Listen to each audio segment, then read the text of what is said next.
Get ready to feel the power.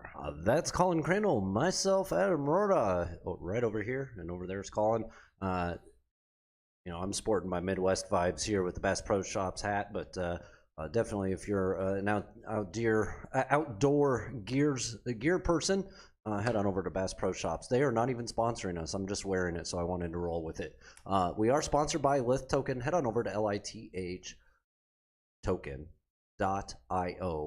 Check out what we're doing with some cool things. Now, that is not the show. That is me actually being the lead architect with the blockchain and a bunch of cool things with physical NFTs. I could go on for days, but just check out lithtoken.io. Follow us on social media over there and keep up to date with all the cool things we're doing with our physical NFT marketplace.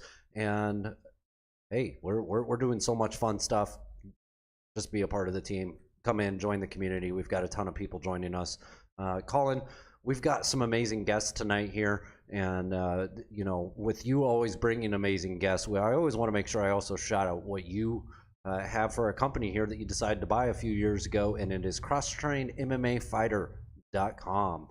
You guys make some amazing apparel over there, and it's actually past time for me to get a hold of some new shirts here, so I'm going to put in a nice order. Anybody else out there, you want them, hit up Colin directly.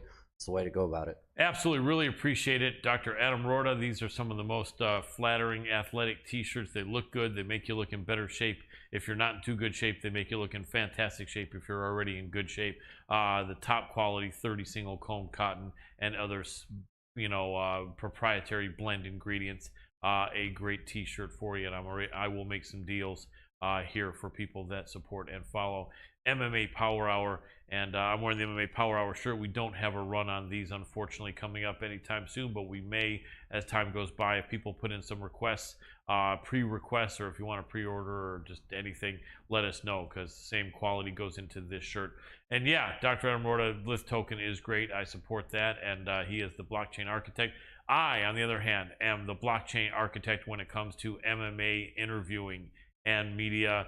And I like to call my my work nifty. I wouldn't call you the blockchain architect, but you're the interview architect. You 100% are. And maybe we tie in blockchain with this. We are speaking with some partners over at Lith Token, and maybe we can get some streaming going over the blockchain. That would be cool. I would like something that.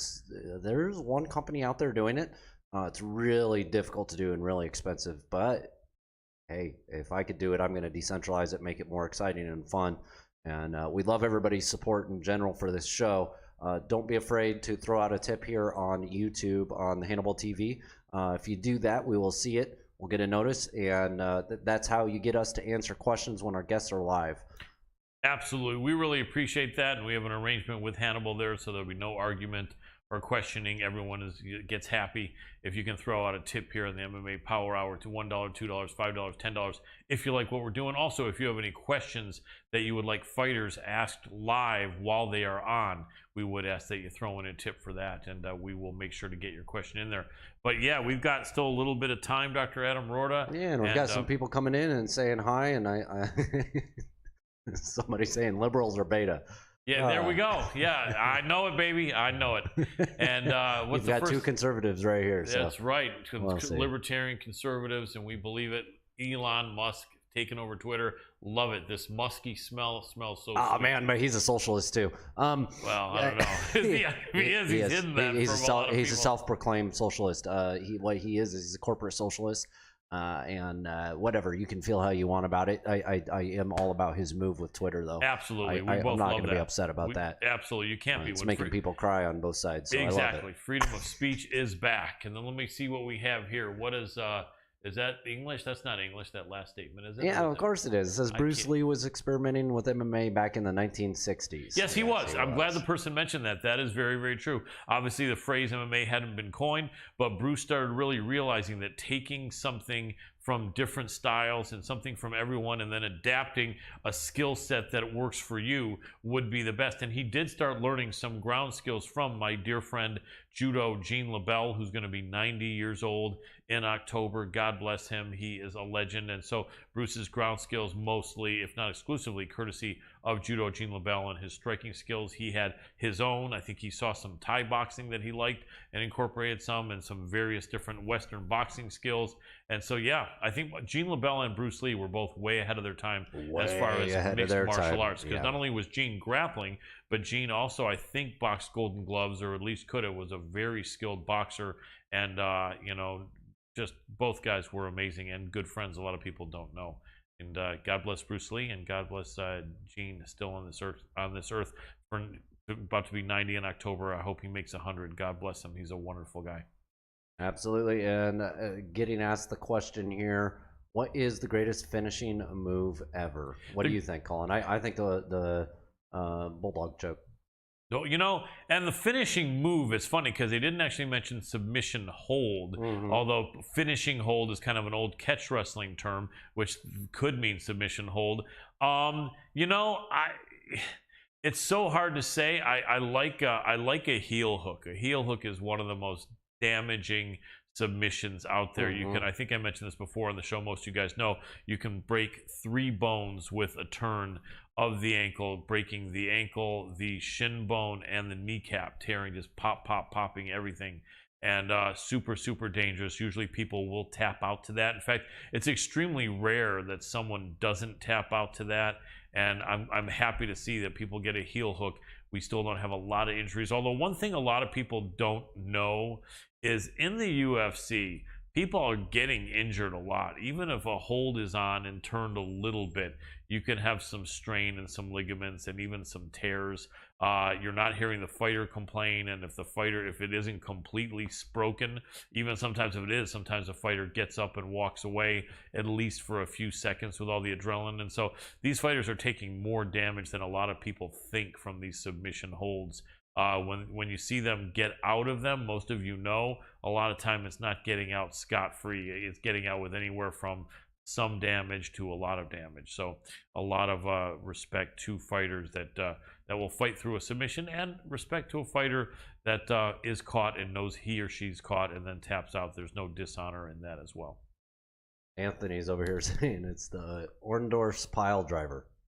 Well, you know what? If we're talking about it in pro wrestling, that's great. The Orndorff pile, there's so many different names of stuff that I forgot, but the Orndorff pile driver, absolutely. And let's run with it. Various different pile drivers. The figure 4 by the Nature Boy, Ric Flair, was pretty damn impressive himself, as our boy King of Connecticut can also pull that off. I'm going to actually try something, see if I can get a cool little some kind of emoji or something. No.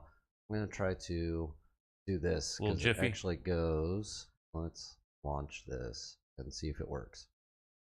The launch. I'm just going to see what happens. A toast to the launch. Cheers. All right. So we got this, and is it coming up on do you guys see some chat coming across the screen right now? Check. Probably not. Probably not. It's still on that grid going vertically on the Well, no, I see that, but there's also the chat stream. Oh, I wouldn't see it. Maybe they might see it, but I might not. Yeah, well, no, Colin, I'm asking them, not you. That's what I meant. Yep, absolutely. I don't see it, so it must not be going on. But yeah, no, we've got paid programming in here saying "Feel the power of Toasty." I love that. Toasty. What the hell is Toasty? It is nice and toasty. Oh, there we go. That's what it means. Nice and toasty in here. But anyway, we're so glad you guys have all jumped in here, and all kinds of good people here. We really appreciate your insight, and always happy to have you jump in here. If you want ask any questions of Dr. Adam and Roorda and I, if we see them, and if we're not in the middle of a conversation or talking to a guest, we will ask. We will happily read out the question to Adam or I. If it's a question you want asked of a guest, as mentioned, we would ask for at least a small tip to be able to do that, and that would support our cause being able to continue on over 5 years now in the MMA genre and realm of media and journalism. 100%. Yep. So we still have 2-3 minutes left. So Dr. Adam Roorda, there wasn't a lot of action this last card.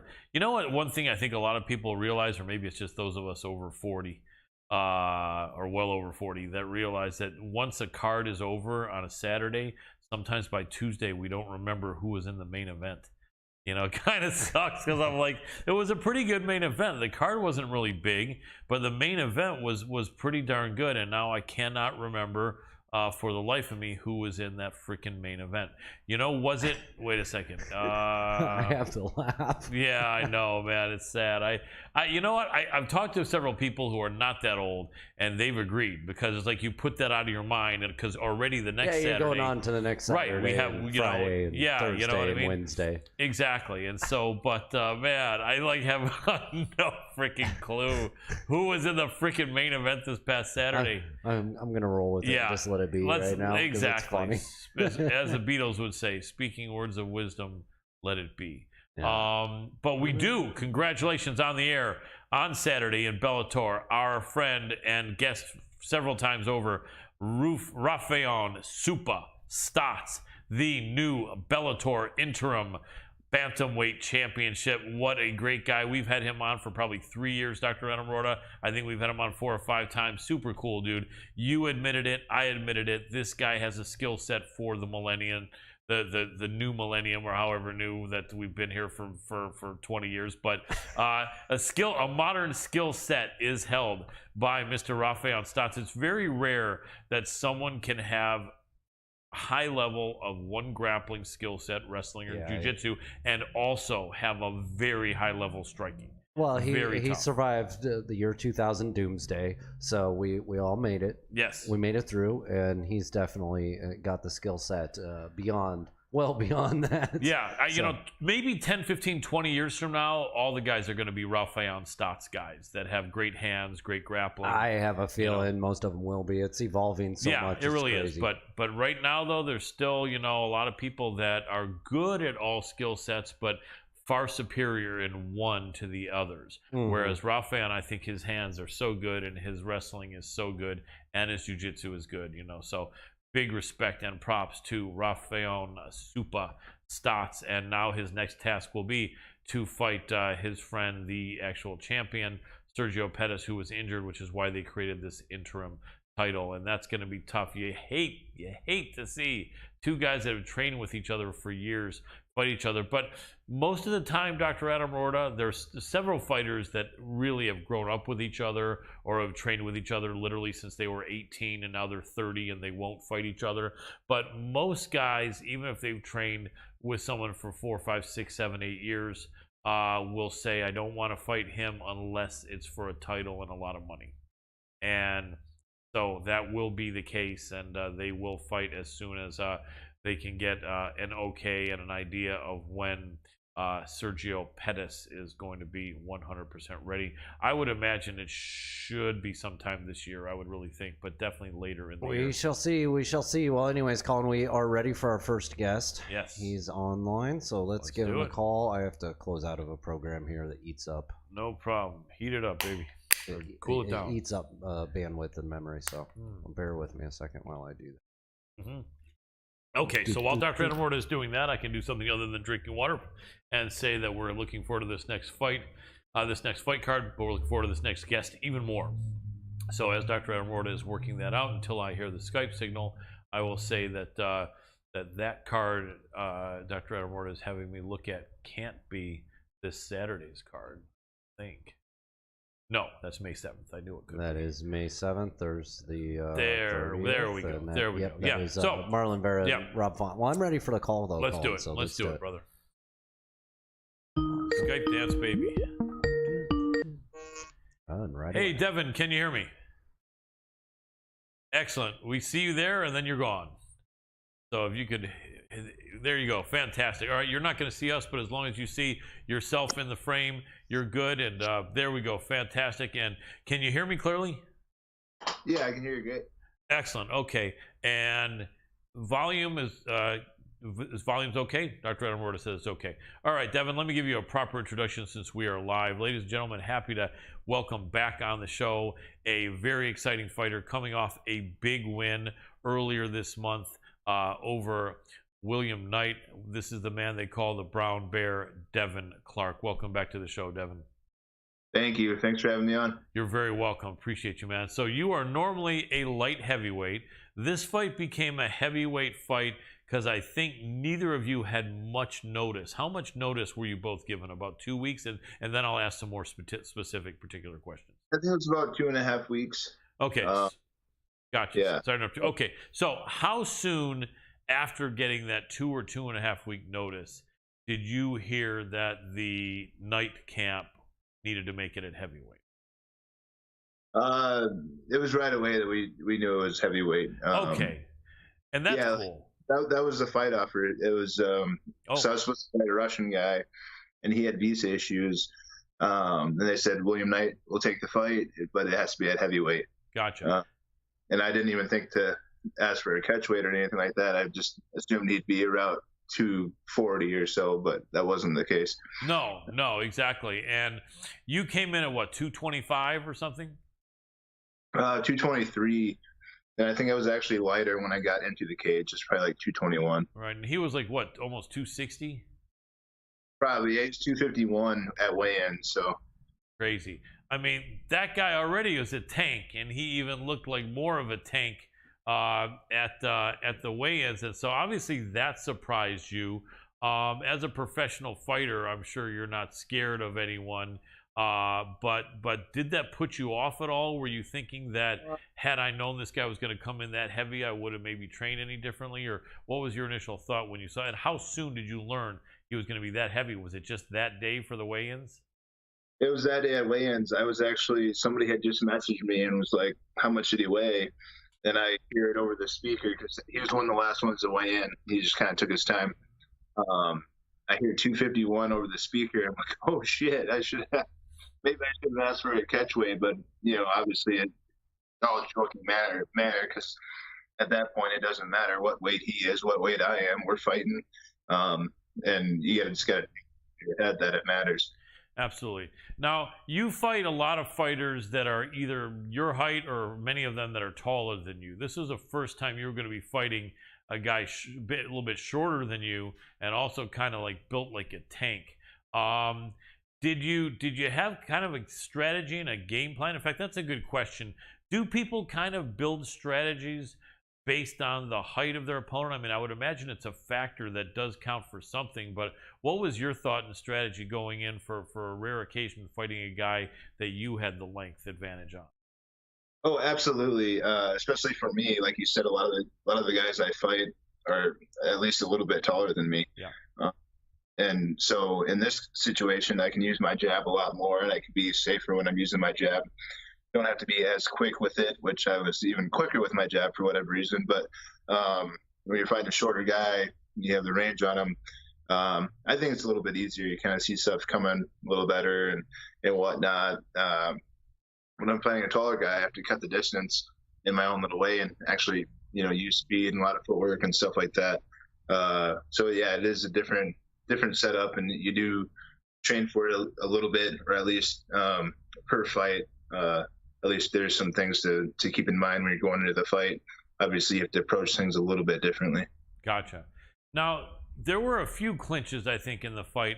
How strong did he feel in the clinch? Was it kind of what you were expecting? Not as strong, stronger? Did it not really matter much, or what was your feeling when you kind of got close to him? He was strong, but not in a way that affects the MMA fight as much. He hit a lot harder than probably anyone that I've faced, but it brings to mind the Alonzo Menifield fight, which I also fought Alonzo. He fought Alonzo. He beat Alonzo. But I felt like Alonzo's clinch game, he was a lot stronger. And I think that a lot of that was from, his football experience. But I'd have to say Alonzo was stronger than him with the clinch and stuff like that. But he might have hit a little harder. Yeah, absolutely. And I think one of the things that they kind of expected in that fight, the people that were in the night camp, and I think you were a slight favorite, although it was close odds. I think a lot of people felt that being that he was so short, it might make it harder for you to take him down and that you wouldn't want to stand with him. But it didn't seem like that was really your idea when that fight played out, or was it? No. It was kind of play the striking game with them until we have an opening.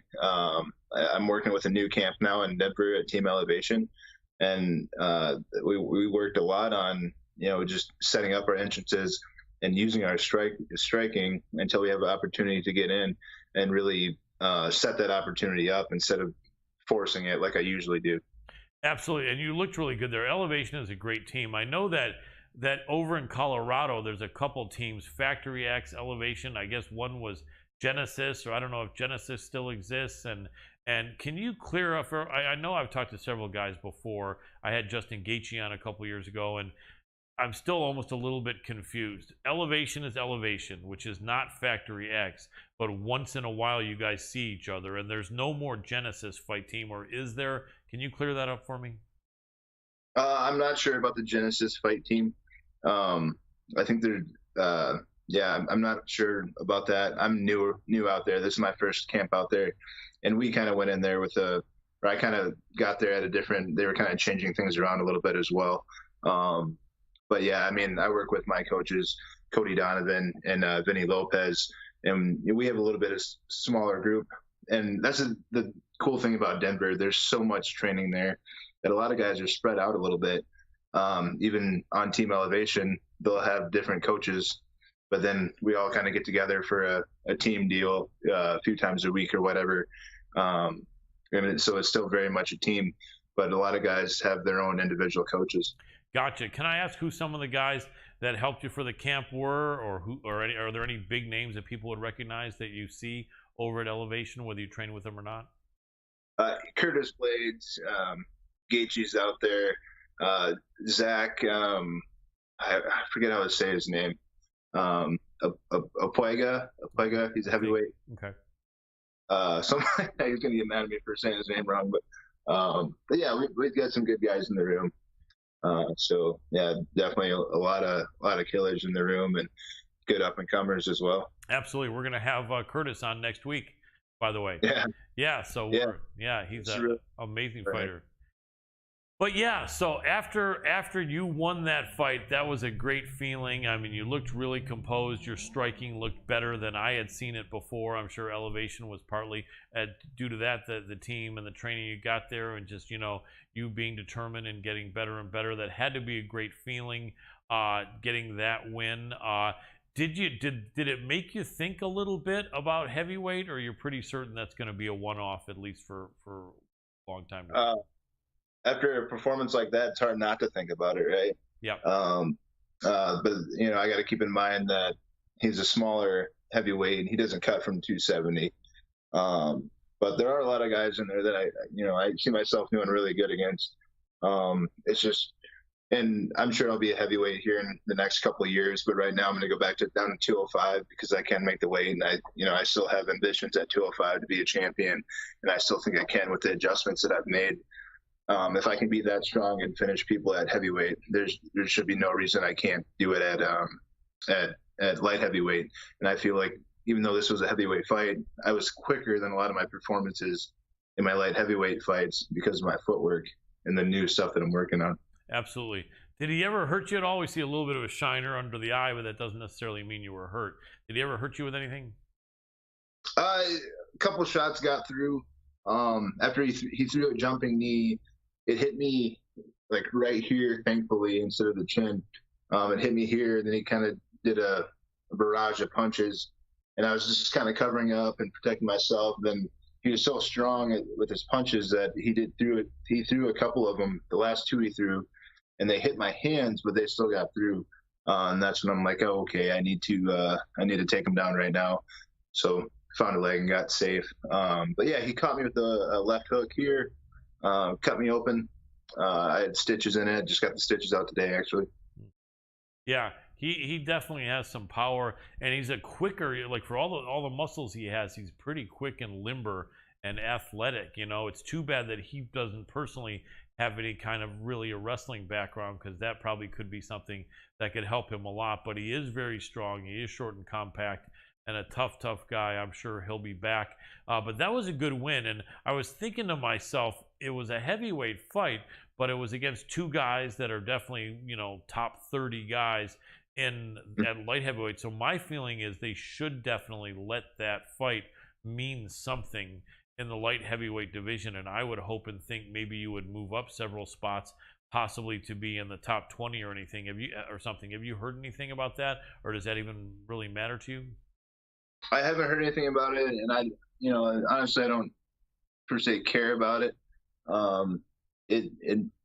I think it got us both ranked at the heavyweight, probably in the top 30 or whatever. Interesting. So, that's cool.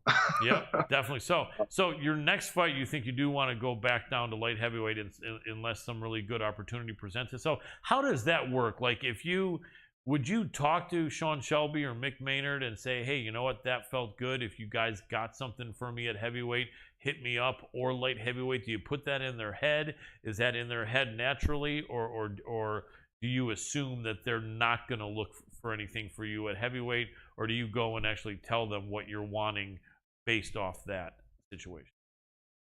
I assume they're going to try to match me at light heavyweight, but knowing that I'm comfortable fighting heavyweight, if they need a guy at heavyweight and they offer me and it's a good fight, I'll definitely take it. And they know I will too. I have a really hard time turning down fights if I'm healthy. So yeah, if they offered me a good fight at heavyweight and it made sense for me, I would definitely take it. But I'm sure it would be kind of like a last notice or a fill-in thing or something like that. But right. I think probably going to try to get me at 205 again. That sounds good. Is there anyone there that you'd like to fight? Or a few guys that you think would be fun fights? Or is there any guys that you've got some unfinished business for? Any fights you want to run back or anything like that?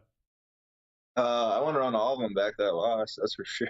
Right. I mean, you look at them. You got Jan Blachowicz, Alexander Rakic, Anthony Smith, Kudalaba, and Ryan Spann. I believe I can beat all of them. I had good moments in all of those fights. I made some errors, honestly, and that's before I started working on some of the stuff that I'm working on now. That kind of it's going to bring and I'm just in transition right now. I haven't fully transitioned into what I want to be, but I feel like when I get there, I'll be able to beat those guys, no problem. So yeah, I can see it. I think at elevation, you're at such a great team, and that does make a difference. It really does. So what do we have on the light heavyweight landscape? We've got Glover against Yuri. I think that's coming up in the next couple of months, unless I'm mistaken. What's your thought on that? It's such an interesting, question, because Glover, I had Glover beating Jan. Not that I have the crystal ball, and it's not like I knew and bet every cent I had, because there's nothing close to that. I just felt that even though Glover's an older fighter, the balance and the experience he has with the wrestling, with the striking, with the skill, that he was too good, and that proved to be true.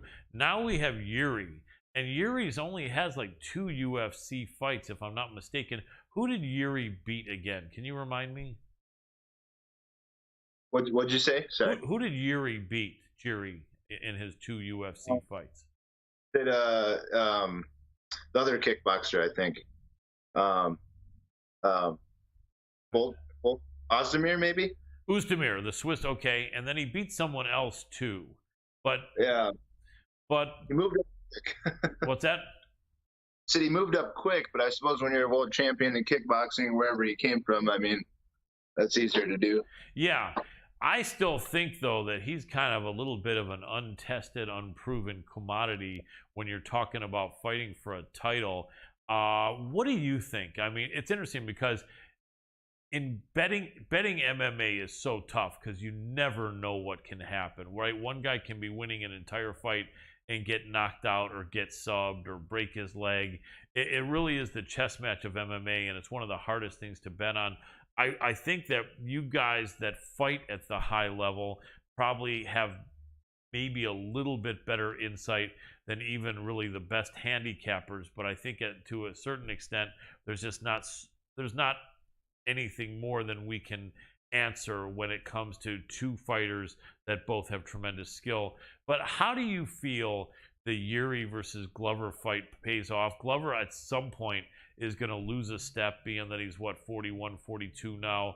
But what do you think, Yuri or Glover, and what are a couple of the ways that you feel that fight could play out?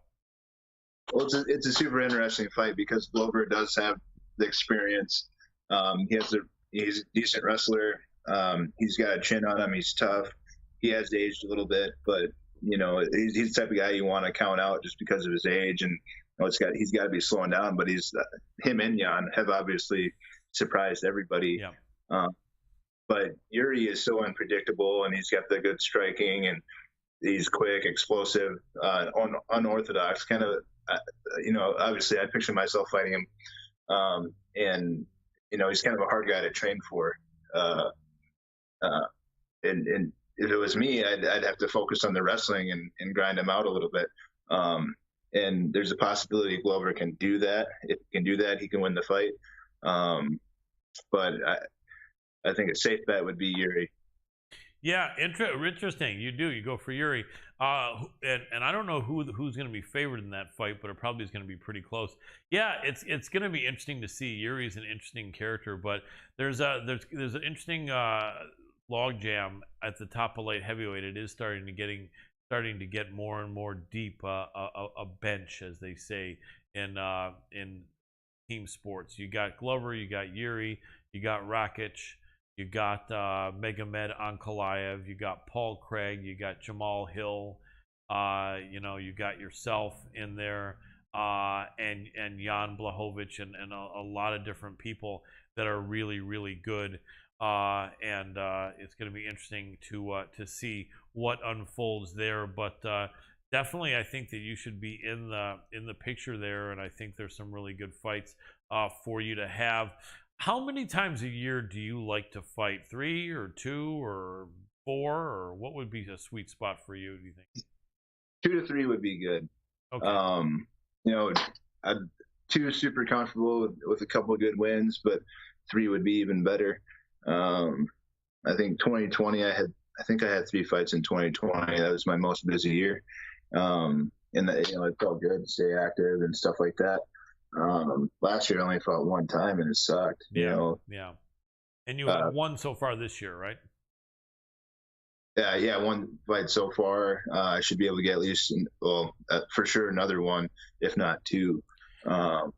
So it's like, it just kind of depends on the fight too, how your last fight goes, if you got hurt or not or anything like that.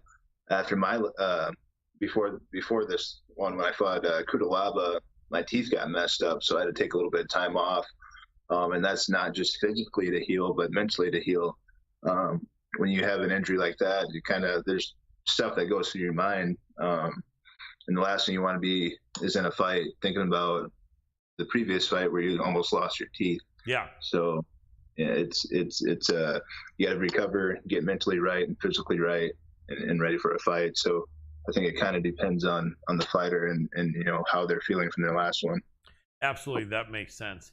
There's a lot more damage that you guys take than a lot of people think. I think sometimes when you watch it on TV and you're not hearing like the cracking of teeth and bones, a lot of people can feel, well, these guys aren't really getting that hurt out there, and it's not true. It really is a damaging sport, and you guys are very, very tough. A lot of people feel like they could fight, until they really try, and then find out they can't. So big respect to you guys that do that. I've trained jiu-jitsu and stand-up karate, never trained wrestling, but it's actually, what am I saying? In the last several years that I trained jiu-jitsu, we've incorporated some wrestling. And I'm a guy over 40, so it's a bad combination. My back and my legs are screaming, Yeah. And it's been a little while too, but damn, wrestling is hard training. And that's the thing about jiu-jitsu nowadays.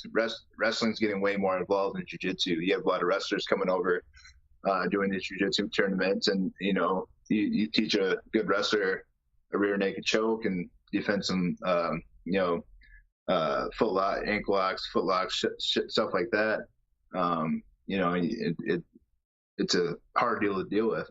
Absolutely so. Did you see the main event? And I'm remembering now what it was. Have you ever noticed?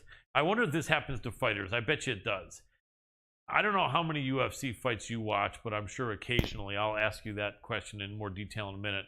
But have you ever had a situation where you watched a UFC fight card on Saturday that you weren't in, and then a few days later, by Tuesday, let's say you're excited about another couple fights coming up on that Saturday. Has it ever happened that by that time you forget who was in the main event the previous Saturday? Depends on the main event. Okay, that's true. And, you know, it may have a little bit to do with age, because I know I'm definitely older than you, but I'm finding it lately that I don't know what it is. By the time Tuesday rolls around, I'm thinking so much about the upcoming main event, and then I've got to break it down and analyze it, but I'm forgetting. But then now I just remembered, and there's my producer, Dr. Adam Roorda. Main event was the women. It was Amanda Lemos against Jessica Andrade. Did you see the fight? And if you didn't, or if you did you see a clip of that standing neck and arm or arm triangle choke? And what did you think of that? I didn't really watch it. I don't even think I saw a highlight of it. I heard about it though. That was the first one in UFC history, right? I think it was. I've seen a few people try it, but not get it. Although for some reason, and I've watched fights from the beginning, from UFC 1, and I keep thinking that somehow maybe one or two other people may have done it, but then again, maybe not. But you know what I think it was? That girl, Jessica Andrade, she's so strong. She fought at 135 for years, and then she dropped to 115 because there was no 125 weight class. And then she went up to 125 for a couple years, wasn't able to beat Valentina Shevchenko, and then had just come back down. She's not a tall woman, but at 5'1", at 115, she's cutting a lot of weight. She's really strong, right? And in some positions, like we were just talking about, that neck and arm choke, arm triangle, power choke, you know, from the top, wrestlers love that because there is some strength and leverage to that. And you could see as she was putting on the lock and locking it in, even though she didn't get it at first, she just kept holding it. A, I think because she had confidence, but I think also B, because she knew she was the stronger woman of the two. So she was just thinking, there's no way this girl's breaking this, so I'll just keep trying to adjust my grip a little bit here, and until I get it, I'll just keep holding what I have. And I think her strength had something to do with that. And but she caught that. That was slick as hell. And it's interesting because she's normally a striker. She does tend to slam her opponents, and she's got some grappling, but no one expected that, man. And my question to you is, do you think fighters are looking at that and saying, okay, I see that. Let me see. I may just surprise someone with that in my next fight. I don't know, because it's so awkward to do. It's like the natural move of it. When you have someone against the cage in a fight, the last thing you want to do is risk giving them your back. You know what I'm saying? And if you mess that up, they're going to get your back. So it's kind of a risky deal, and especially when you're sweaty. I know the females have tops on and stuff like that. The men don't. Right. So it's a lot harder to do. But if someone does work on it, it can be pulled off, because I've been in that situation. Rafael Viana, when I fought at him for the title fight, RFA, to get into the UFC. That's the fight I got in the UFC on. And he tried to do that to me. And I remember feeling like you, at first you feel like there's no way this is going to work. You know, we're standing, I got too much leverage. And then all of a sudden it got tight. Then I had to get worried about it. So standing, it comes on kind of sneaky. It's one of those things you just don't really think about it. Even if they kind of go for it, you don't, you're like, this isn't going to work. Right. But after you did it once, I had to be aware of it. So it is kind of a sneaky deal, but I don't see a lot of people giving up position to go for it. Gotcha. And it might be more women with the top they have, which absorbs some of the sweat. That's a good point I had not thought of. Question for you. Of all the fouls out there, are any of them on your mind going into a fight that you want to be sure not to be a victim of? A, and B, have you ever been a victim of any of these fouls? Eye poke, groin strike, or knee to the head when you were on the ground? I mean, you don't want to think about that kind of stuff going into the fight. I mean, the best advice is probably expect it to happen. It's going to happen. I've been kicked in the nuts so many times, and there's eye happen. I mean, it's a fight. I mean, it's hard to control that stuff a lot of times. Even in this last fight, I think me and William Knight, we both apologized to each other mid-fight while we're trying to hurt each other. I hit him low. I'm like, oh, my bad, man, you good? Then he hit me low, and he apologized right away, too, as we're fighting. So it's like, a lot of guys don't do it on purpose or anything like that. But it's like, yeah, it's one of those things. If it happens, it happens. And the thing is, it happens in training, too, so you know how to react to it. If you need to take a little time, take a little time. But usually you have a good sense of how long it's going to take to recover from it and how bad it is. Absolutely. We've got only about 5 minutes left with you, Devin, so I want to try to throw out a few rapid fire questions if I could. You can give me short answers too. One other technique that was used by a former teammate of yours, Jon Jones, that oblique kick. I think Khalil Roundtree, not this last fight, but the fight before that, I think he stopped Modestus Bukauskas or something.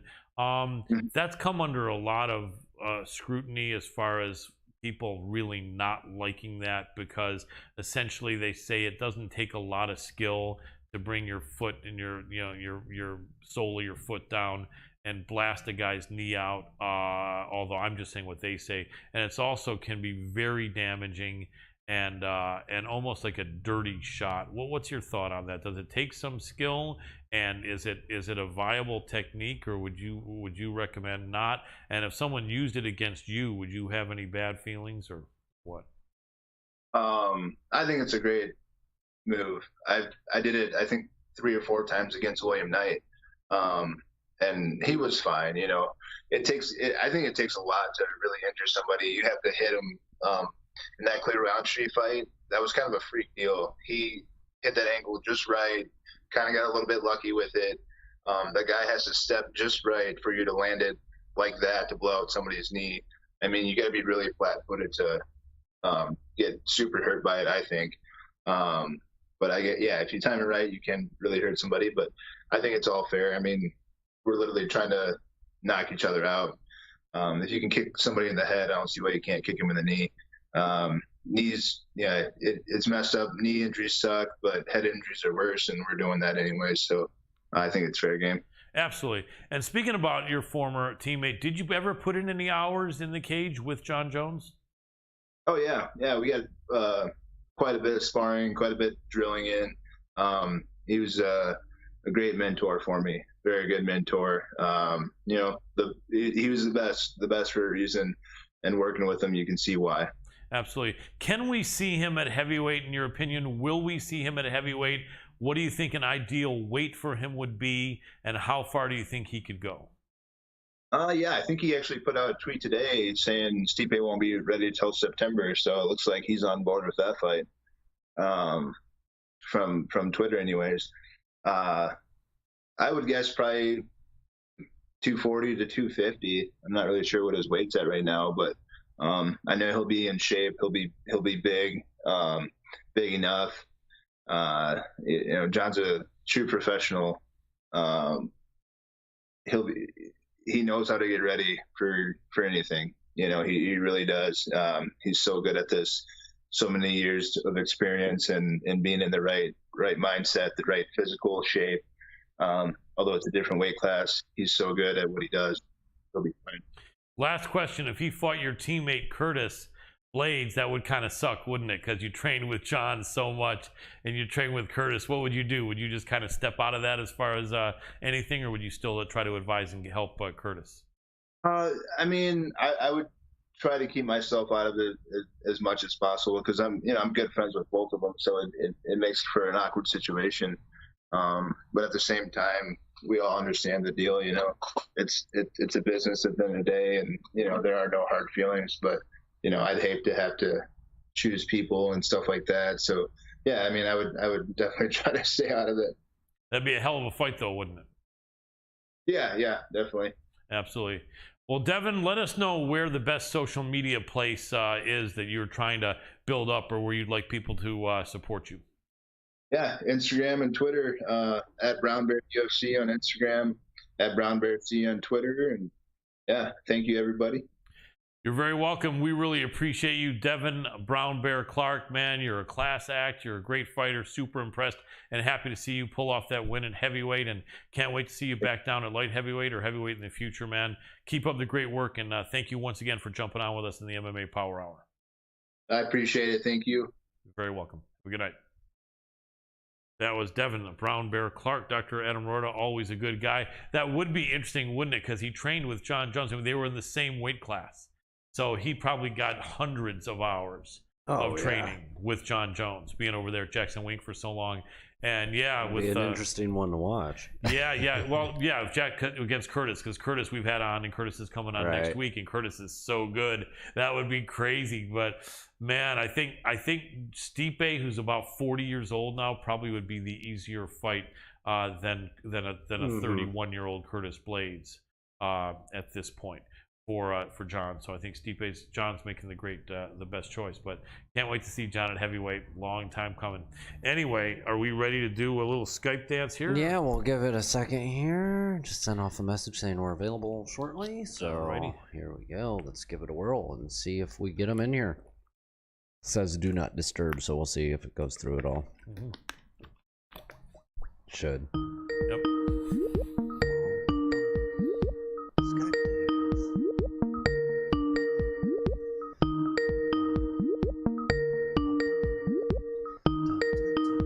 Skype dance, baby. Yeah, the gen. Hey, Rashad, can you hear me? Yeah, I hear you. Excellent. Appreciate you, my friend. All we need you to do, if you wouldn't mind, is hitting that old video icon that shows we would have video, and then we will be good to go. Fantastic. Cool. We got you. You'll just see yourself there. So if you can be in the frame, then we will be perfect. All right, I'm going to give you a proper introduction because we are live. And so here goes, ladies and gentlemen. Super excited to have this guest on the show for the first time, joining a list of former UFC champions and a list of UFC Hall of Fame members.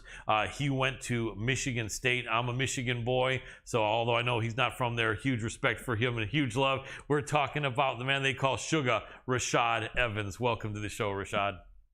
Hey, what's going on? Thanks for having me. You're very welcome, man. I was years ago when I first saw you jump into things, and I heard Michigan State. I was like, oh man, is he a Michigan guy? And so I know you're not a Michigan guy, but you were for 4 years there. And I think you appreciated the state of Michigan, didn't you? Oh, I love Michigan, man. Michigan was one of the most beautiful states I've lived in. You know, those lakes in Michigan, can't be matched by a lot of states. I mean, it's just beautiful out there. Absolutely. And Michigan State is in East Lansing, and then you're not far there from Ann Arbor, and then an hour from Detroit.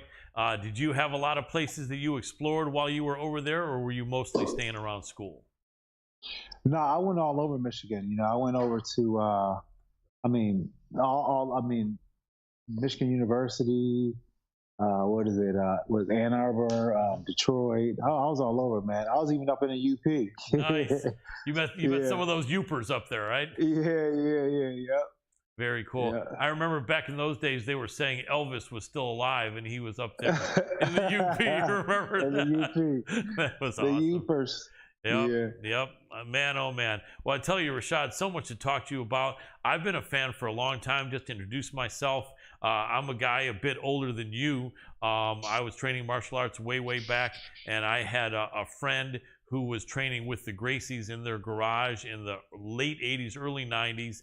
And before the first UFC, he had a press kit. They gave him a copy of the press kit. I had it in my hands for a little bit, and I had already watched Gracie Jiu-Jitsu in action, number 1 and 2 on VHS, right? And then I paid for that very first event. I remember one of the first things I said to my friend, because I had been a boxing fan. I was really young back then, but I had been a boxing fan for a little while. And I said, how is any athletic commission going to sanction this? And he said, it's going to be in Colorado where there's no athletic commission for combat sports. And I was like, okay, man. And I was one of the few people out there that I knew what was going to go down. I knew Hoist was going to take these people out to deep water, and he was going to choke them out or submit them. And all those times back in those early days, hardly anyone heard about it. It was on no billboards, no sports magazine or newspaper would talk about it. No sporting television channel would talk about it. You probably remember, although you were really young. Oh, yeah. Right? And then to make it worse, around 98, they banned it. It became banned from pay-per-view unless you had DirecTV and Dish. And I remember there was a girl that I kind of knew would hang with a little bit. I would drive an hour out to her place because she had DirecTV, and I would treat for dinner, and we would hang out and watch the UFC fights. And I would always be talking it up, and people would say, "What is that? I never heard of that." Or they'd say, "Oh yeah, is that a death match or this or that?" And you know, right? And then the Ultimate Fighter came out. I was so excited, and then just as time went by, you know, all my belief and support in the sport of what was then No Holds Barred, NHB, and is now MMA, finally started to be respected. Finally, people knew what I was talking about. But I remember back in the day, if you had some sort of a fighting shirt on, only someone else that was a fan would come over to you. I got a shirt from Matt Hume's AMC Pancration. I don't know if you remember when they used to have those shirts on with those Roman-looking guys, the gladiators. And I met a friend. I remember that. Yep, I met a friend coming out of a post office. He goes, "Hey, man, are you into that No Holds Barred?" And I was like, "Yeah, man, I love that, man. I've been watching that from the beginning." And this guy's been a friend of mine for 20-some years now. So it's an amazing sport. And I remember when you came out, you were fighting at heavyweight. And you were really a small heavyweight, but you were kind of like a new breed of fighter that had the wrestling, but also had the athleticism, and you knew how to throw some hands. Where were you from again in the East Coast? I forget. Pennsylvania? No, I was from Niagara Falls, New York. New York, Western New York, yeah. Yeah, so I knew you're an East Coaster. So a lot of Midwest and East Coasters, we all grew up with a punching bag hanging somewhere in our house, right? Absolutely. It was mandatory. Yep. So you kind of were one of the earliest guys to bring that to MMA. Are we still on, Doctor? Okay, good. And that was really impressive to me. Did you feel that was going to put you into a really good position to be super successful? And did you have that kind of crazy confidence because of that right off the bat? Or were you really not sure and possibly also realized you could just get your body smashed and sent home real quick?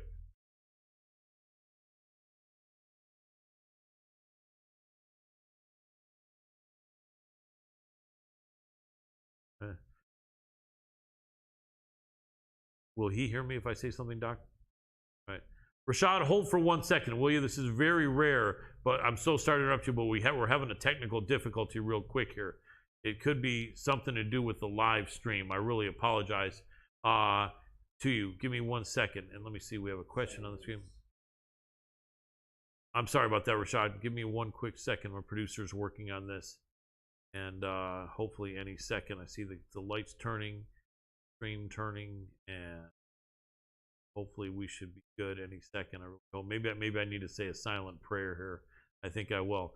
This is a guest that I've wanted to talk to for so many years, and on this rare occasion, we have to have technical difficulties because we are live, Rashad. That's why if we weren't live, I would just say we're just stop and restart, but we are live. So we're doing everything we can. Give me hopefully no more than a few seconds while we're holding. I can't hear you at all, Rashad, but I appreciate you. Okay, look, Rashad, we're going to Skype call you right back. That should be the answer. Appreciate that. We'll disconnect and we'll Skype call you right back.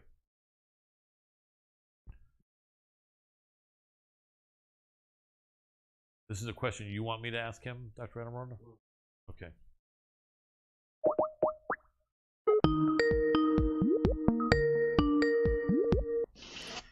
Hey, hello? Yeah, Rashad, can you hear me? Can you hear me, Rashad? Yeah, I hear you. Fantastic. Okay. So sorry about that, my friend. It's extremely rare.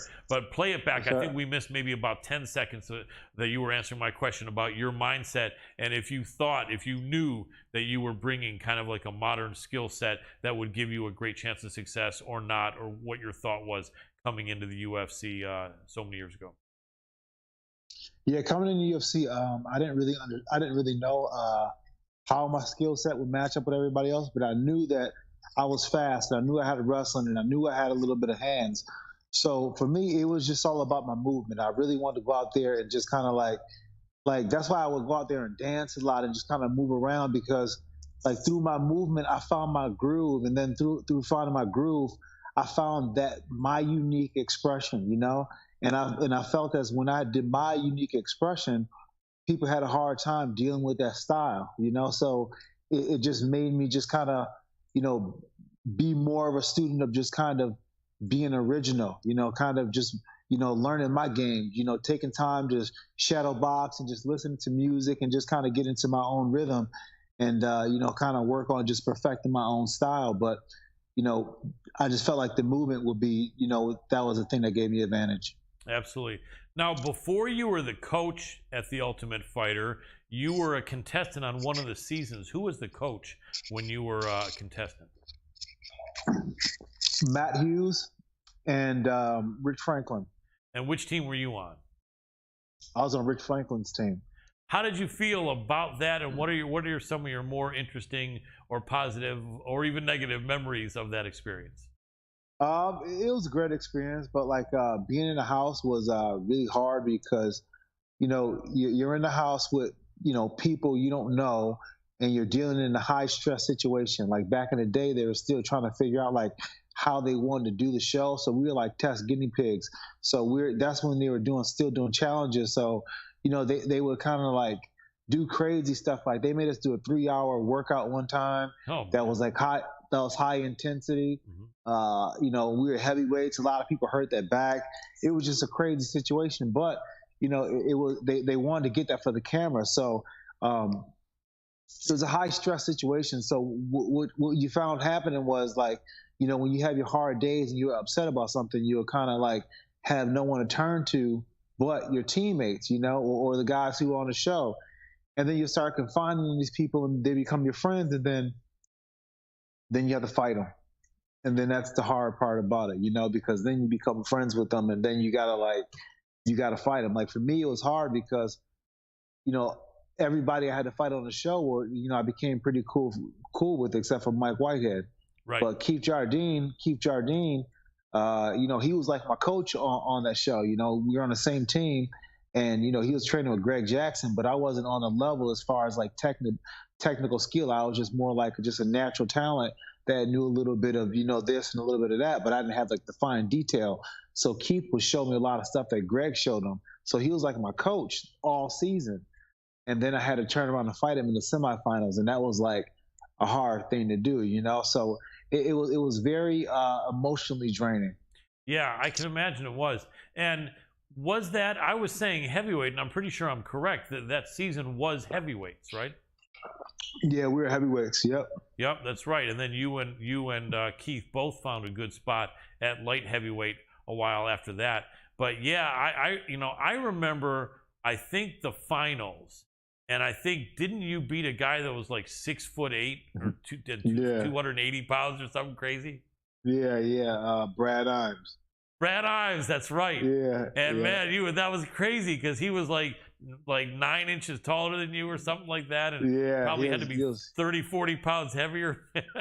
Yeah, he was a monster, man. I was like my David and Goliath right there. That really was, man. And then you won that season. And what was that, season 2 or season 4? Season 2.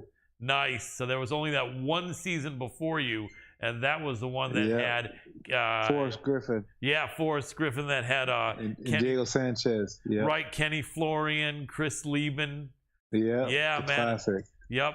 You know what? Did you watch the season after you, man? I still smile about that season after you, when it was like the second chance, where they actually brought back these veterans. You had yeah. Remember Shoney Carter? Yep, the comeback season. Yeah, Mikey Burnett. I still remember this, where Shoney apparently is kind of like a vampire, and he didn't sleep, and so he was playing pool in his Speedo. Yeah. And making all kinds of noise, and Mikey Burnett walking there with sleep in his eyes saying, "Come on, Shoney." Yeah, I remember that. Yeah, Shoney's a trip, man. Yeah, he's a character. He is a character, man. Yeah. He has some skills, man. He caught that spinning back fist on Matt Serra, wasn't it? Yeah. Man, so many crazy fights. But and then I remember after you won that season, how long did you fight at heavyweight after that at all, or just one fight, or what, in the UFC? No, not one fight. Right after that, I went to light heavyweight. Makes sense. And was that the Yeah. intention the whole time, or did it take a minute for you to decide that? No, that was the intention the whole time. And it's Because even to be on that show, I had to bulk up from 190 pounds to 225 just to Right. be on the show. So you were eating good back in that season. I was eating too much, man. I hated eating to the point. I used to hate eating. Yeah. That's crazy. But yeah, it makes sense. And you know what? It seems to be happening more often than not that people compete at a higher weight in the Ultimate Fighter than they eventually have their career in the UFC. And I guess probably the only reason that happens is because people are given an opportunity to participate only at such and such a weight. And if that's not the weight that they feel they're at their best, they still don't want to turn down the opportunity, right?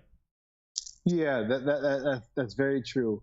But also, you think that you have enough for that weight class, but then you actually feel yourself against other people at that weight, and you're just like, ooh, I feel light, I feel small. You know what I'm saying? Because when you're in the UFC, everybody's downsized, but when they put water on, they just kind of just like grow. They like one of those sponges that are all shriveled up, but then once the water hits it, they expand and they just get big as hell. And that's how some of these athletes are. So they got that just add water type body. So you got these guys that are huge and shrink down to little classes. So in the UFC, you want to be at a weight class where you're the person going down doing that.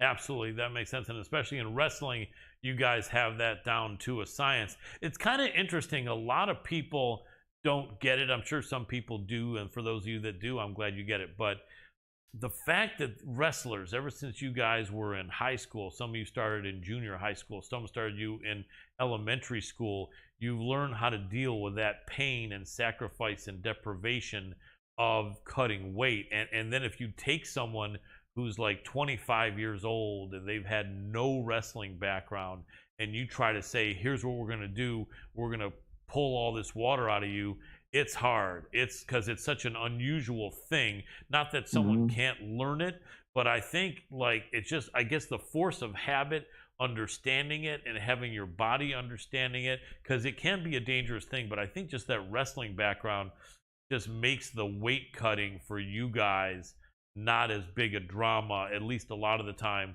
as someone that didn't have a wrestling background. Yeah, absolutely. I mean, learning to or even cut weight is a craft, and you really have to be schooled by some people who understand it, because you can hurt yourself if you don't understand how to do it. There's a right way to cut weight, there's a wrong way, and to do it right, it can be done very successful on a consistent basis. But if you do it wrong on a consistent basis, then your body will pay a long-term price from it.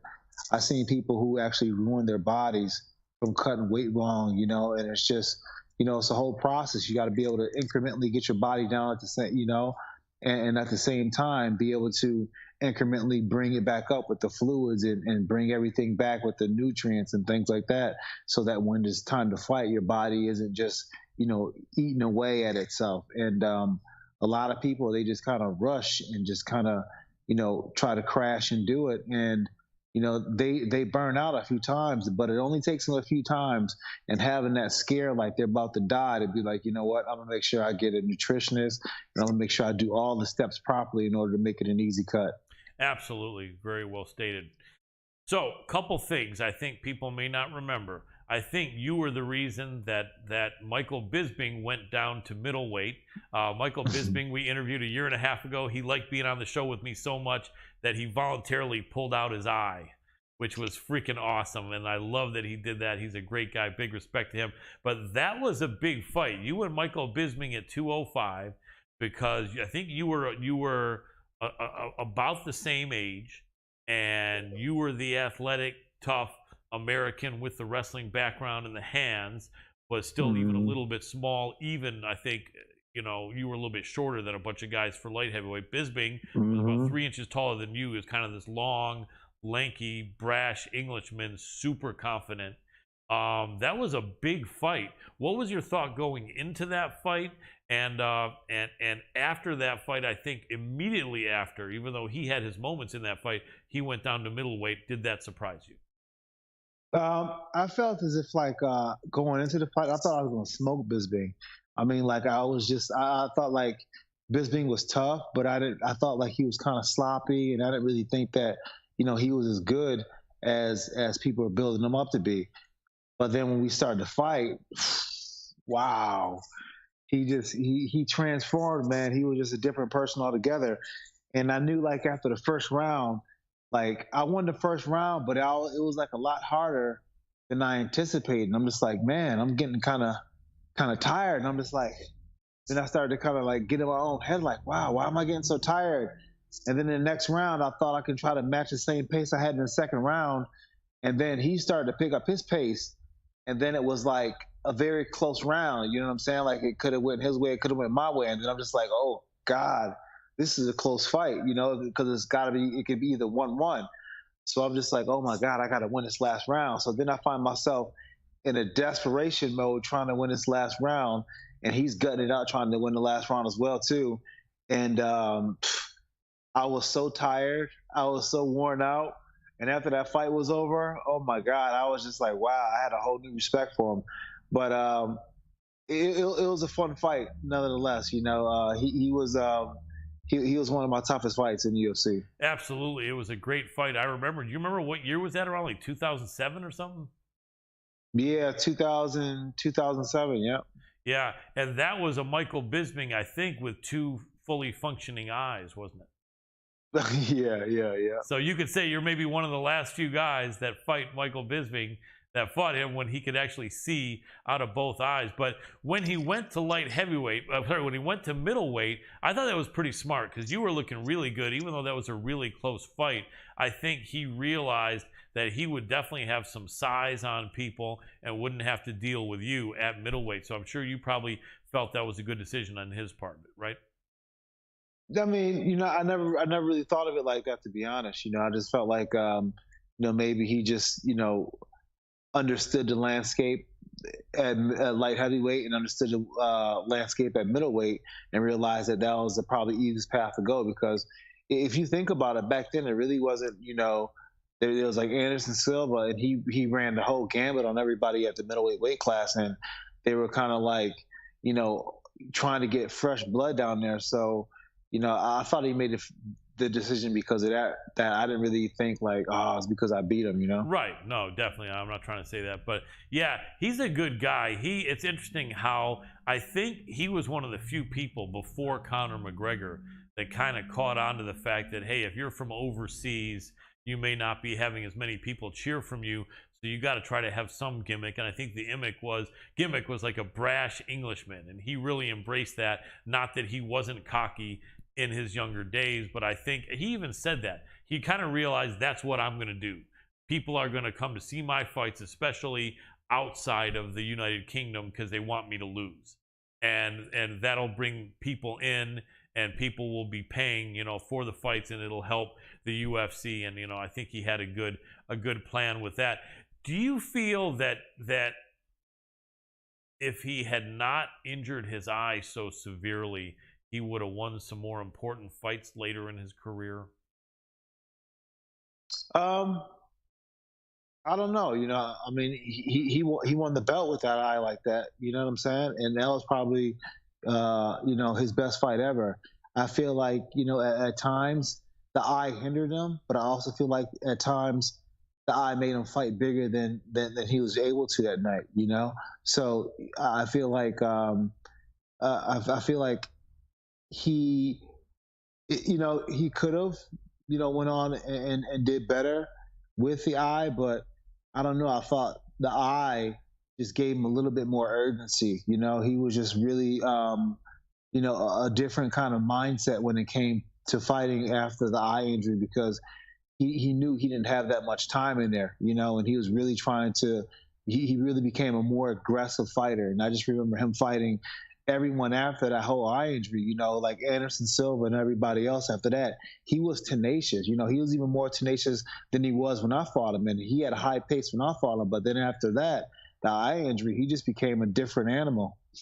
I never thought of that, kind of motivated him to be more aggressive. I was at that fight live when he beat Rockhold, and everyone was picking Rockhold, and me and one of my buddies went there and said, no, we got Bisping, and they were like, what?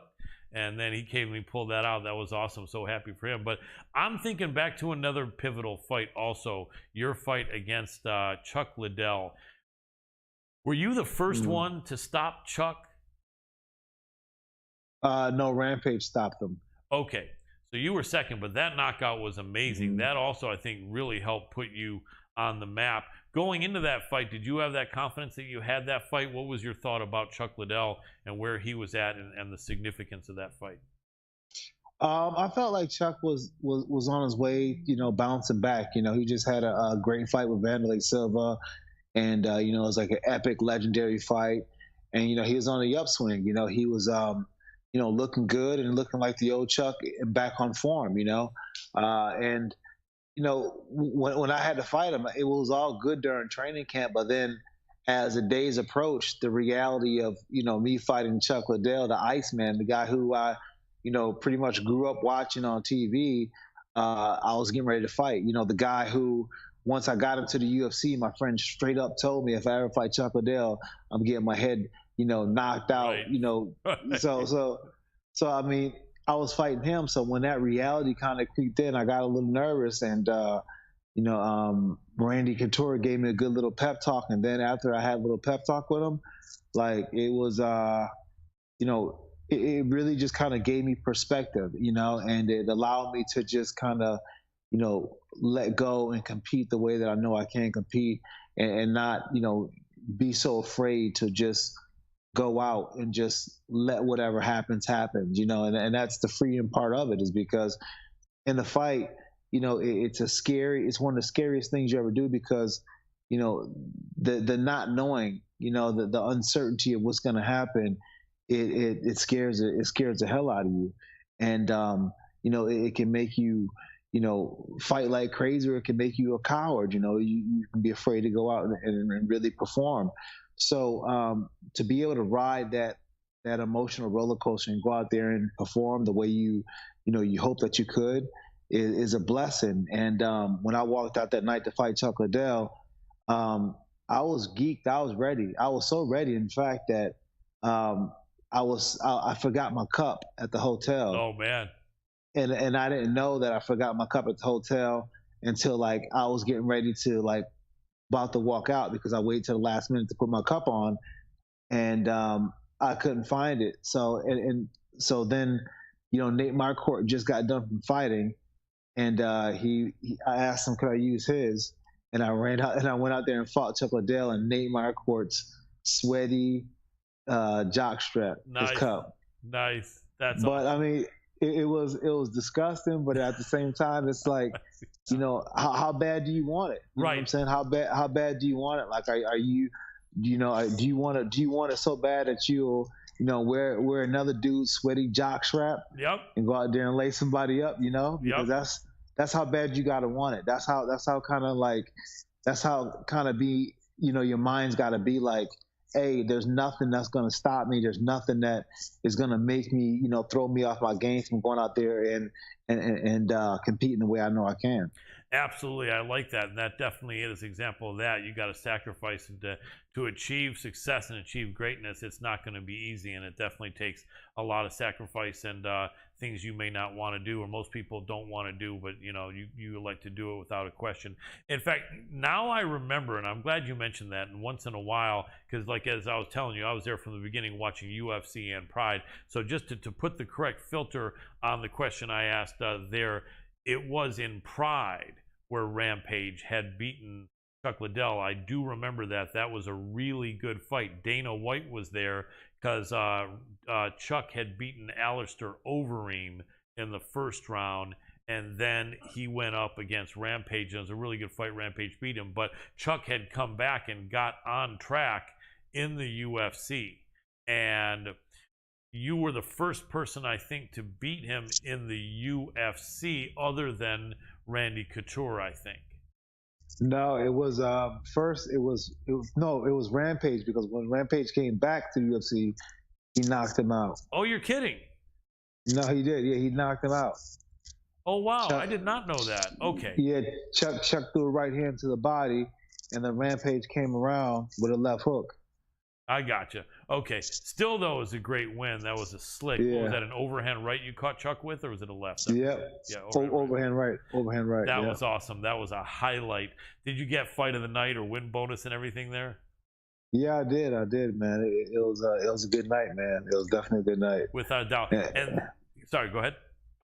No, I said, and back then the UFC, they used to do it differently back then. You know, they used to go backstage and be like, you know, to take care of, you know, they were, it was different back then, you know, a lot different back then. Very cool. All right, my producer is mentioning something here. We're still good though in the audio. Is there a video problem, Doctor? Yep, connecting back to Spectrum. Okay, so Doc, does that mean we need to call? Okay, we're good. And so after that fight, how long after that were you a coach on The Ultimate Fighter against Rampage? It was probably like a couple years after that. And you had known Rampage, I guess, a bit. Obviously, you knew of each other. Had you guys always had some bad blood? Just as soon as you saw each other, you didn't like each other, or were you guys cool to start with? Did you guys ever go out for a drink, or what was? If I can ask all these years later, what was the lead up to your and Rampage's type of relationship before all that craziness in that absolute classic season of The Ultimate Fighter? Well, I used to be the biggest Rampage fan. Matter of fact, when Rampage lost to Vanderlei Silva, I was such a fan. I almost cried. Cried. Right. Yeah, I was hurt. I was distraught. Yep. And I remember when I first met Rampage, he coached against me when I fought Hector Ramirez, Sick Dog Hector Ramirez, on the Gladiator Challenge in Sacramento back in like 2003. And you know, I took a picture with him. Then first I beat his boy, and then I took a picture with him, and he was cool. Right. And then the next time I seen him, he was in the UFC, and you know, he was cool, but I can tell he was very kind of like standoffish, adversarial with me. You know what I'm saying? Right. And then after he fought Keith Jardine, then that's when everything kind of went, you know, bad blood, because then they asked me to get into the cage. Well, already before that, he was already kind of like looking at me funny when I was with Keith, but that was whatever. But then after the fight was over, they asked me to get inside the cage, and then I got inside the cage, and then him and I got back and forth, and then that was that, you know what I'm saying, like, you know, that famous "I'll let you throw the first punch," you know, that whole sound bit, right. you know. Right. So definitely. Yeah, Crazy memories. Any one memory that you think of about that season, maybe that was the craziest, or maybe there any memory that wasn't filmed in that crazy season with you and Rampage?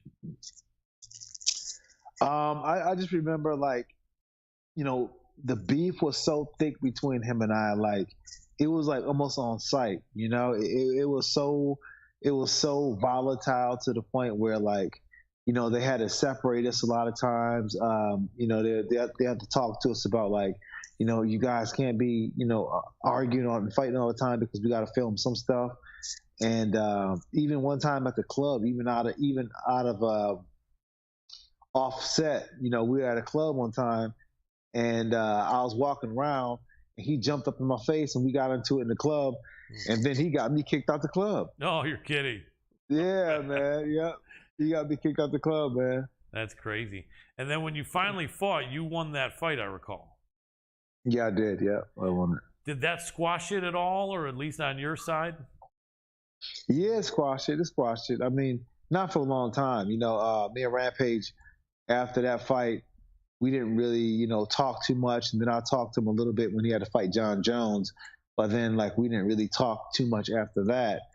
And then the next time we really started talking, like, I'll see him around and we have some small talk. But the next time we really talked was we did a movie together. We did a movie together called it's called Boss Level, and we played German twins. Nice. That's crazy. So, how was that experience?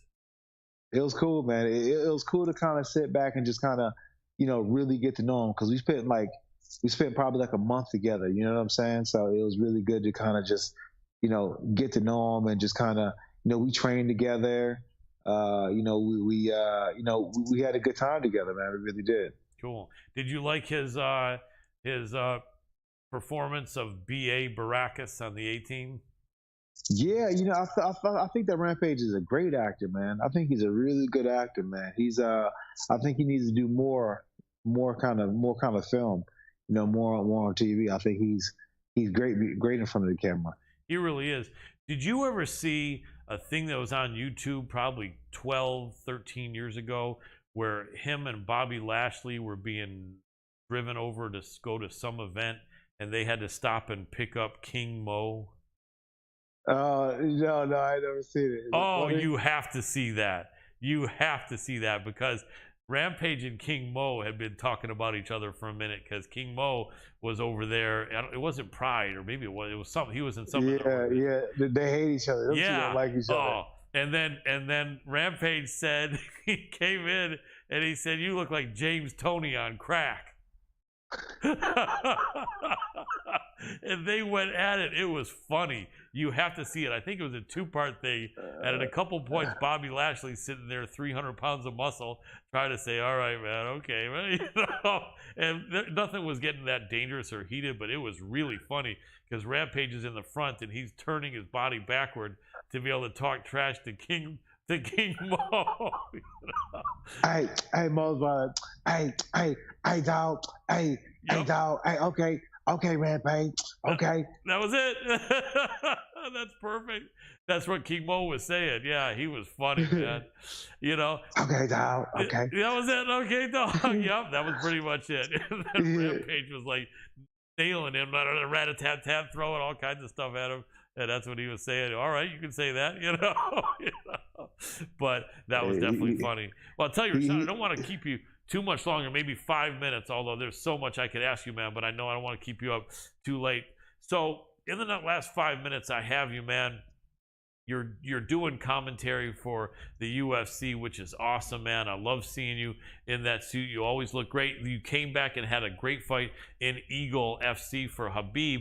I was surprised that it was at light heavyweight because I don't know exactly, but I have a good knack for like looking at people in size and weight, and I have a feeling you're not even walking around much more than 200, if that. I would think under.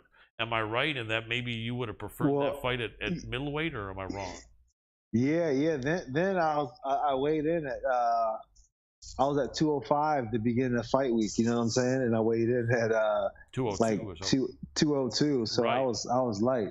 Yeah, I was walking around 200 for sure. Yeah, that guy was way heavier than you, Checo, and he's a good jiu-jitsu guy. You look good in that. Do you plan on doing any more fights, or do you think that may be the last? I don't know. I don't know about doing any MMA. Like if I do one, I may do like something else. But it's got to be right.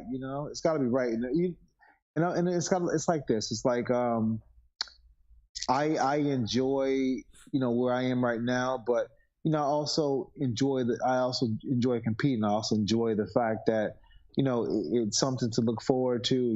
It's something on the calendar that you kind of build yourself up for, and you mentally and spiritually and emotionally come around just to to hone your skills and to really going out there and expressing yourself. So it's always good for me spiritually when I get a chance to get ready for a fight.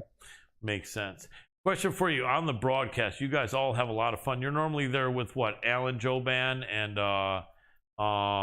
man, how do I always forget her name? That pretty girl. Karen Bryant. Karen Bryant. I'm so sorry because she is awesome.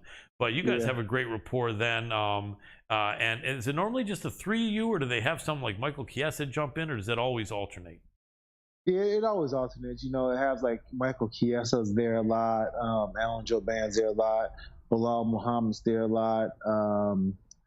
Who else? Anthony Smith is there a lot. Michael Bisping. Who else is there? Yeah, that's about it. But I mean, they got a lot of people who come to there. Absolutely. I did a few in-person interviews with Alan Joban over the years. He lives not far from me, really good guy. And I remember it was going back 4 years, and I was in good shape. I am like a bit older than him, and I think I'm like about two inches shorter than him.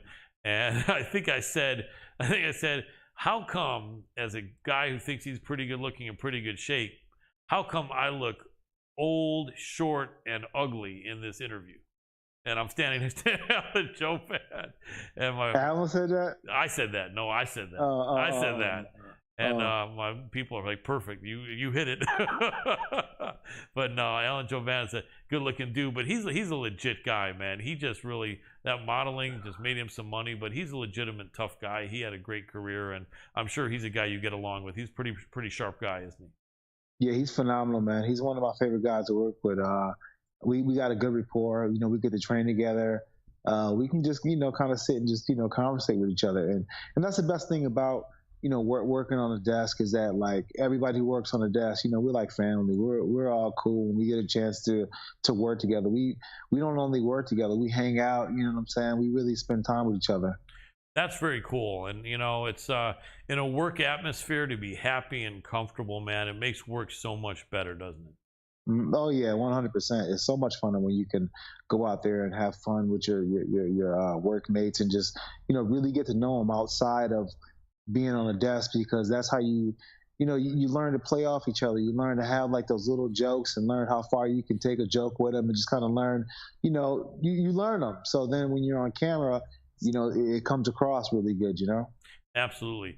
3 quick rapid fire questions. Are we going to see Henry Cejudo fighting in the next year?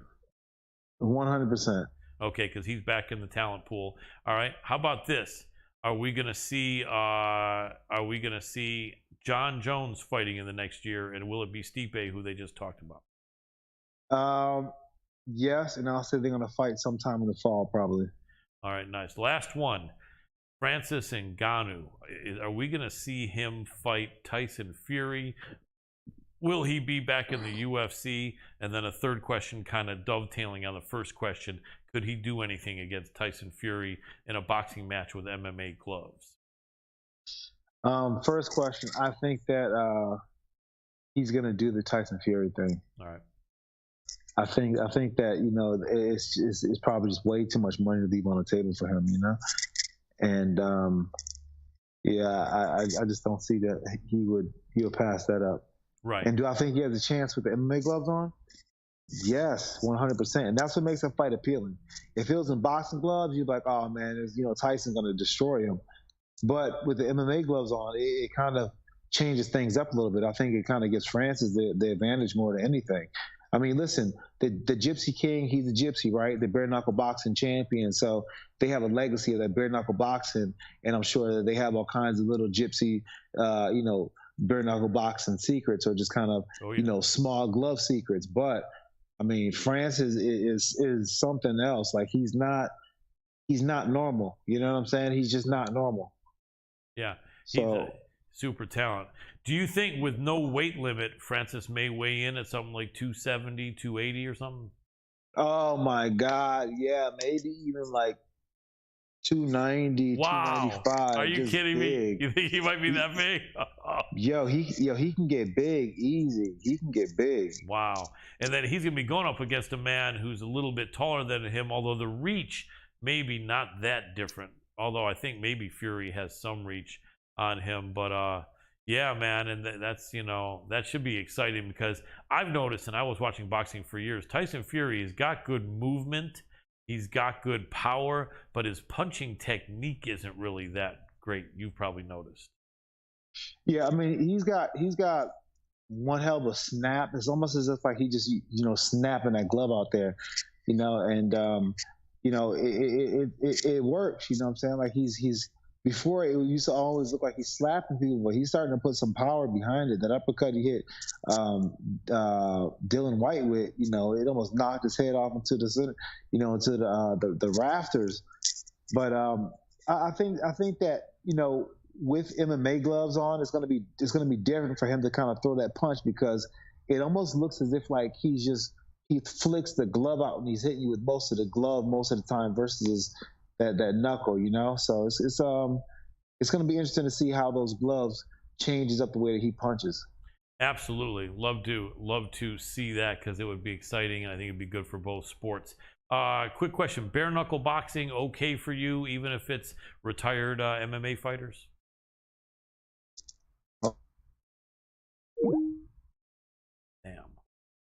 I'll try to grab him back real quick, then I'll wrap it up. Hey, Rashad, you there? Rashad? Yeah, I'm sorry, man. Somebody called me. I don't know what happened. No problem. We'll wrap it up here real quick. But two last questions. Yeah. Is Okay. MMA is bare knuckles boxing is okay in your opinion? If not for you, or would it be for you? And is it okay with for MMA retired fighters being there? What's your thought? Yeah, I see nothing wrong with bare knuckle boxing. I think that bare knuckle boxing is like it's an art form. You know, I went to a few of them, and I'm gonna be honest, it's one of the best live things I've seen. You know what I'm saying? Like sometimes you go to live events and they're not so good, but bare knuckle boxing was one of my favorite things ever I watched live. You know, so I think it's an art form, and people who can do it, and these fighters, MMA fighters, used to be MMA fighters. Yo, that's badass to me. Absolutely. And Chris Liddell, former UFC fighter who we've interviewed a lot, he's a friend of mine, is on there doing a great job. So definitely good. One of my producers, I don't know why, but I'm going to throw it out there. One of my producers wanted me to ask you if there was any plans that you want to just bring back the Black Zillions. You know what? I'm in the process of doing that right now, to be honest. You're kidding. Yeah, I'm in the process of doing it right now. Yeah. That's awesome. And yeah, but now people that are already with offshoots of Sanford MMA, whatever. I mean, I guess that's, you probably can't divulge anything, but I don't think it's like you can't like say necessarily everyone's going to leave their school to come there. But I would imagine some might, or could it be a situation where it's like a friendly, connected school, or how much can you divulge without talking about something you don't want to talk about? I would always welcome a relationship with Henry and those guys. You know, to me, those guys are family, and no matter if I have my own gym, that's a Black Zillions. It's never me versus them. You know what I'm saying? Like we came up together, and they're my people no matter what. So, I would always look forward to working with them, with my team, if possible. You know, I work with this team right now called Combat Club, which is in Lantana.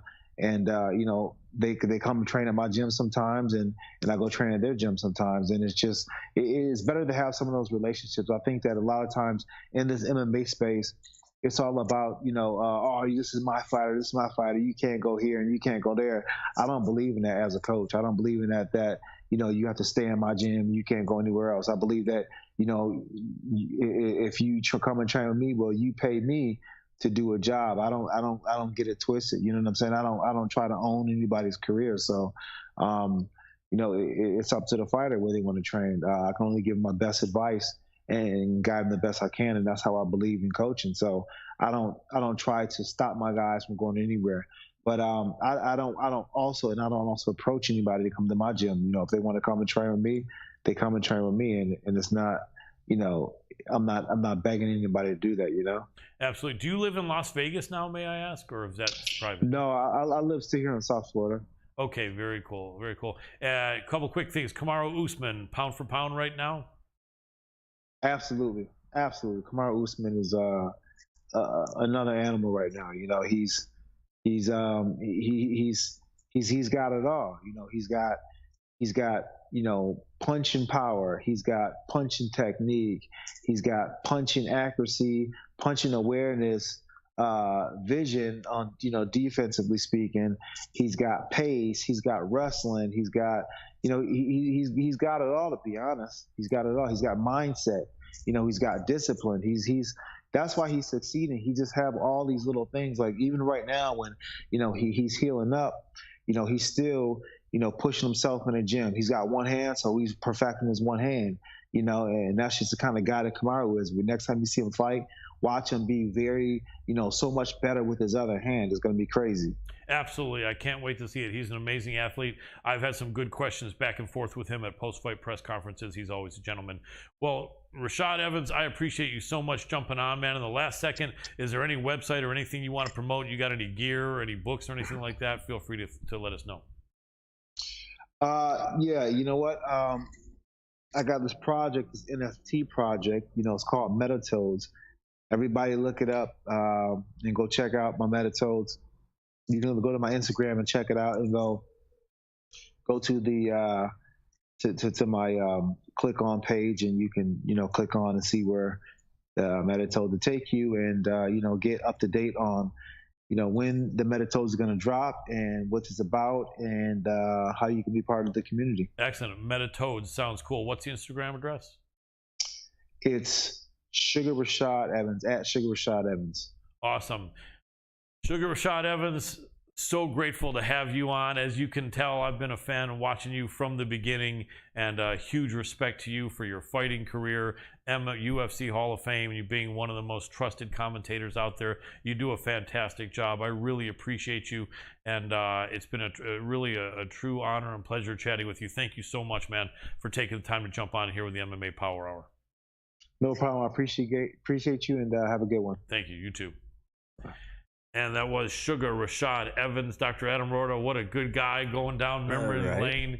All the stuff back in the days, in the early UFC days, man, it was so nice to get his insight and what was really happening in all those times back then when there wasn't that much coverage. I do wish you would have taken my question a little more seriously. I have an inside scoop, and I also pay attention to him. I wasn't dismissing it, although I thought it was a little bit out there. But not as much once you found out. You're like, that's it. You're right. I was like, when he said I am doing that, I'm like, wait a second, how did Adam? But yeah, very good call on that. It's good to know, man. Yeah, you have to remember I have my sources, especially guys from this era. That's right, you do. Well, man, that was a treat, and I tell you what, we're not gonna go for the next 25 minutes, guys. We're gonna wrap up real soon here. Did you want to do 2 minutes on the main event here? Yeah, let's do that. Just because it's Marlon Vera, Rob Font. Yeah. Come on, these guys are absolutely brilliant. Oh fighters, man, these guys are animals. I mean, Rob Font was looking like an absolute killer. Came up a little short against Jose Aldo. Aldo is so big for that weight class, having come down from featherweight, and is just big. And just a monster. Yeah, I don't know whether maybe just Font. I think Font mentioned he just felt a little bit off in that fight, or whether he was nursing some injuries, or whether it was just the fact that Aldo is so motivated to be a two-division champ. But Font didn't look his best in that fight, but he's an absolute killer. Going against Marlon Vera, Cheeto Vera is amazing. We've interviewed him. Cheeto has nowhere near the experience of a Jose Aldo. And Cheeto is a good-sized bantamweight, but he's not a huge bantamweight like Jose Aldo. So it's a completely different matchup, although Cheeto is really young. I think Cheeto's 4 or 5 years younger than Font. Right. The odds have it pretty close. I still see only your question up there, but the odds it shouldn't be. It's not casting for some reason. The odds are Rob's favorite about minus 130. Yeah, minus 130. Okay, so very plus 115. Yeah, 110. I mean, Rob, by fighting Jose Aldo, and I think maybe one or two other guys that Rob fought, I think you could technically say he's fought the upper echelon of UFC opponents, whereas Cheeto hasn't quite got to the upper echelon, but is pretty high up there in who he's fought. There we go. Anywhere from minus 130 to minus 150 Font, and the comeback on Cheeto Vera anywhere from plus 105 to 125. 125, yeah. I mean, I love Cheeto Vera, I really do. But here's the one thing I'm going to tell you. One of the things Cheeto told me when I asked him, because at one point he was on a 5-6 fight win streak, all by stoppage at bantamweight, which nobody was doing. And I asked him, how is it that you're stopping all of your opponents at 135 pounds? And and he said, man, he said, I'm willing to put myself in bad situations. And he said, a lot of fighters are not wanting to do that. He said, I'm willing to put myself in risky positions to be able to get the knockout, to get the stoppage, to, jump in the fire, to be able to land what I got to land and do what I want to do. And I never forgot that, obviously. And so I think he's going to be willing to do that. And then Font is a beast. Font is definitely wants to get that. When he went on that four fight win streak there against Pettis. Sergio Pettis, Ricky Simone, Marlon Moraes, and Cody Garbrandt. Those are all on him. Those were killers. I thought he was going to take Jose Aldo. Yeah, I know. Font was looking really good going into that Aldo fight, and then it just didn't pan out. Now that's only going to be a 5 month difference No, 4. About 4. Let's say 4.5 month difference between that last fight for Aldo. How long ago did Cheeto fight last? It's been longer than that, hasn't it? Marlon Cheeto. It was right around then. No, it was before December, wasn't it? No, November. 1 month before. Okay, and he fought Edgar and caught him with that beautiful front kick. I remember that. So yeah, they're both perfect. Less than 6 months since they last fought. Vera is 29. I think Font is like 33 or 34. Can you verify that real quick? You go way to the top. So Vera is 29, and Font is 34. 34 is not. It's not young, but you're right at that. He may still be good without. He's still good. Yeah, kicking. He's still good. But for a bantamweight fighter, 34 is not in your prime. It just isn't.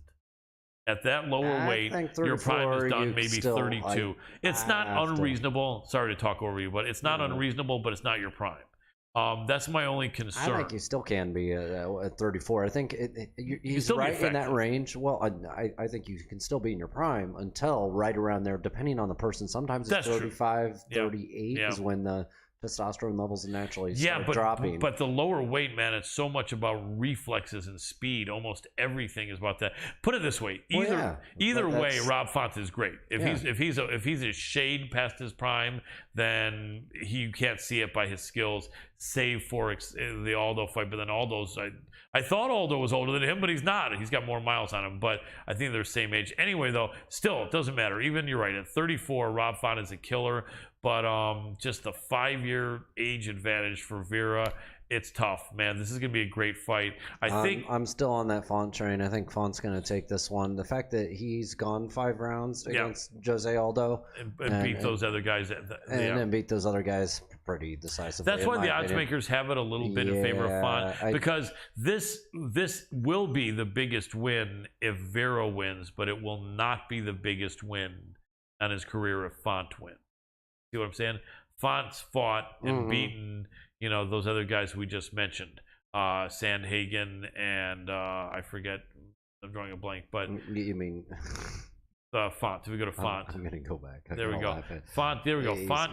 It's Sandhagen, I get that, but it's Cody Sandhagen, Marias, Ricky Simone, and Sergio Pettis. I mean, even though Marias not quite on the same level, it looks like in his last career, in his last couple of years, and I think he's retiring now. He was at one point on that level. And Sergio Pettis, Ricky Simone, absolute killers. And it wasn't Sandhagen, it was Garbrandt. He beat Garbrandt, not Sandhagen. But still, Sergio Pettis, Ricky Simone, and then stopping Marias and then, so that's what it is. If Font beats Vera, this won't be the biggest name guy he will have beaten. But if Vera beats Font, this will be the biggest name. Well, except he beat Edgar, but Edgar was definitely past his prime. I think Font's taking this one in 2nd or 3rd round. I really do. Man, and that's another interesting point. This is the main event.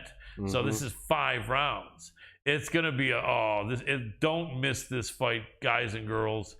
Ladies and gentlemen, this is going to be a barn burner. There's no way. And it's on ESPN 35, so definitely be watching this one. UFC on ESPN. Well, it's UFC on ESPN number 35. It's on ESPN and ESPN Plus.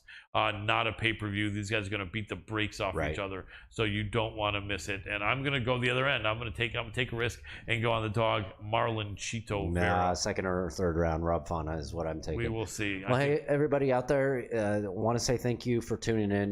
You guys are all amazing. I sat here and watched probably some of the largest numbers we've had in quite a while. It's really a pleasure being able to see all of you people in here and interact, and you guys are all the best. Make sure to swing on over to MMA Power Hour on all of our social media. It's, like I said, it's at MMA Power Hour.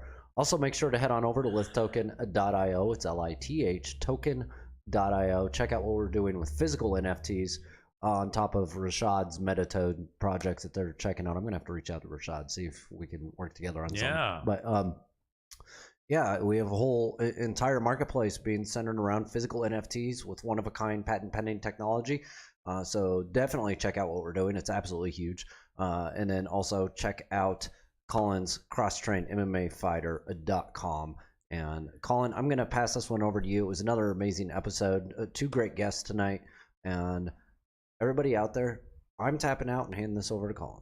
Thank you so much, Dr. Adam Roorda. Maybe I should create a Meta Frog project, and they can kind of combine it with Rashad's Meta Toad project. That sounds sick, doesn't it? No, it doesn't.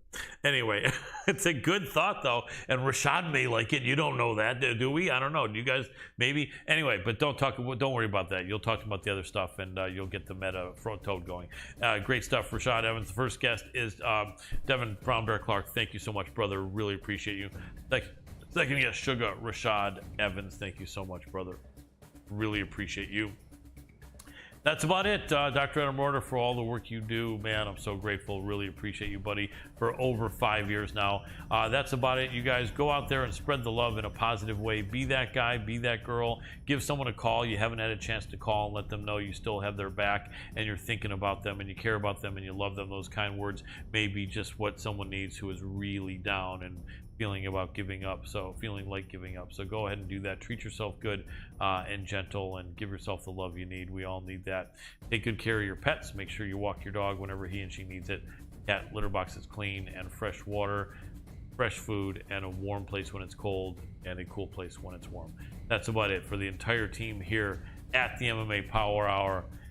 You know, I'm Colin Crandall, and for tonight I am tapping out.